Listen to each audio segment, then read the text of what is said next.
તો કેમ છો મારા ગુજરાતીઓ? સ્વાગત છે તમારું ગુજરાતનો સ્વાદ ચેનલમાં. તો મિત્રો, આમ તો ગુજરાતમાં ઘણી બધી વાનગીઓ ફેમસ છે. તેમાંની જ એક વાનગી છે સેવ ઉસળ. જો શિયાળાની સવારમાં ગરમા ગરમ સેવ ઉસળ મળી જાય ને બાપુ, તો મોજે મોજ પડી જાય. તો આજે આપણે આવી ગયા છે સેવ ઉસળ ખાવા બલરાજભાઈના સ્ટોલે. કહેવાય છે કે એમનું સેવ ઉસળ બહુ જ ફેમસ છે. તો ચાલો ને ખાઈએ બલરાજભાઈનું સેવ ઉસળ.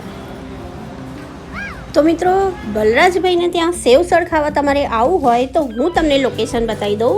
મારી પાછળ જે તમે જોઈ રહ્યા છો એ છે દલવાડી ચેમ્બર્સ, અને આ રીતે બલરાજભાઈએ તેમનું સેટઅપ કરેલું છે. તો દલવાડી ચેમ્બર્સની સામે આવતા જ તમને આમની શોપ દેખાઈ જશે, જેનું નામ છે મારુતિ સેવ ઉસળ. આ રીતે તેમને પોતાનું સેટઅપ કરેલું છે. તો જોઈ લો મિત્રો, બલરાજભાઈ આપણા માટે સેવ ઉસળની ડીશ તૈયાર કરી રહ્યા છે. વાડકીમાં તેમને થોડા વટાણા નાખી દીધા. વટાણાની સાથોસાથ લીલી ડુંગળી પણ આવશે, એની સાથે ગ્રીન ચટણી પણ આવશે, લસણની ચટણી પણ અલગથી હોય છે તેમની, અને સાથોસાથ તેમનો સ્પેશિયલ ગરમા ગરમ ઉકળતો રગડો, જે તપેલામાં ઉકળતો જ હોય છે, તે રગડો પણ તેઓ ગરમા ગરમ આપે છે. તો ઠંડીની ઋતુમાં તો ગરમા ગરમ મળે એટલે મોજે મોજ. અને સાથોસાથ એઓ 3 પાવ પણ આપે છે. જોઈ શકો છો, તમારો આમ તપેલામાં રગડો જે દેખાય છે એ આખો 1 વાગ્યા સુધી બધો જ ફિનિશ થઈ જાય છે. એટલે વધારે ક્વોન્ટિટીમાં તેઓ રગડો ઉકાળી રાખે છે, અને લાઈવ આ રગડો ગરમા ગરમ ઉકળતો જ હોય. અને તમે ડીશ લો તો રગડો અનલિમિટેડ હોય છે. તમને જોઈએ એટલી વાર તમને આ સર્વ કરવામાં આવે છે.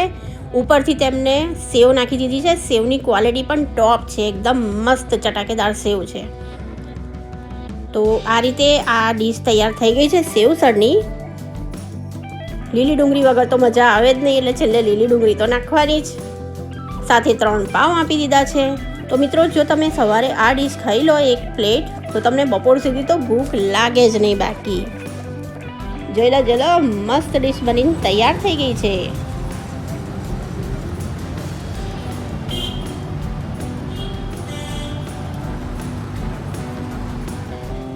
અને હા મિત્રો, તમે જોયું હશે ગુજરાતમાં કે જ્યાં પણ સેવ ઉસળ હોય ત્યાં ચીઝ સેવ તરી તો બનતી જ હોય. કારણ કે લોકો જ્યારે સેવ ઉસળ ખાય ને તો સેવ તરીની પણ ડિમાન્ડ કરે જ. એટલા માટે બલરાજભાઈ આપણને બનાવીને બતાવી રહ્યા છે ચીઝ સેવ તરી. તેનો ટેસ્ટ પણ ખૂબ જ સારો હોય છે, એ પણ આપણે ચાખવાના છીએ. તો જોઈ લો, આવી રીતે બનાવી રહ્યા છે બલરાજભાઈ ચીઝ સેવ તરી.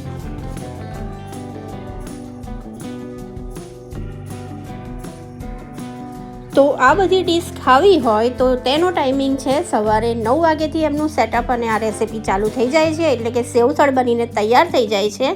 તો બપોરના 1 વાગ્યા સુધી તમને આ બધી વસ્તુઓ અહીંયા ખાવા મળી જશે.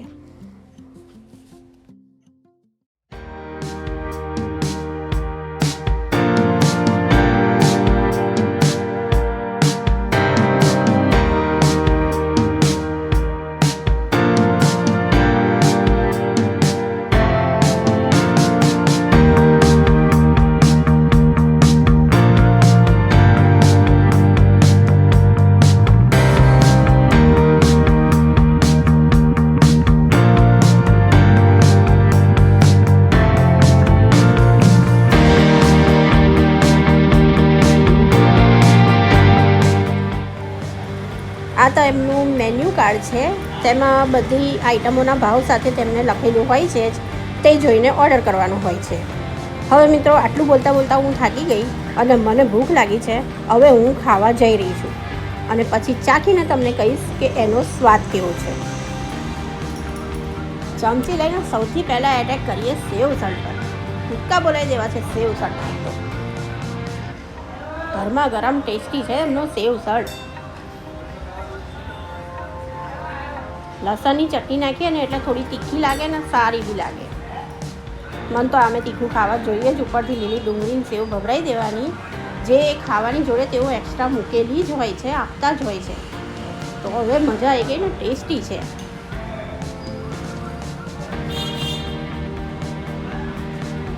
જોઈ લો, આ છે એમની ચીઝ સેવ તરી. 1 ચમચી એની બી ટ્રાય કરીએ. ચીઝની લબાલબ ભરેલી છે આ ચીઝ સેવ તરી.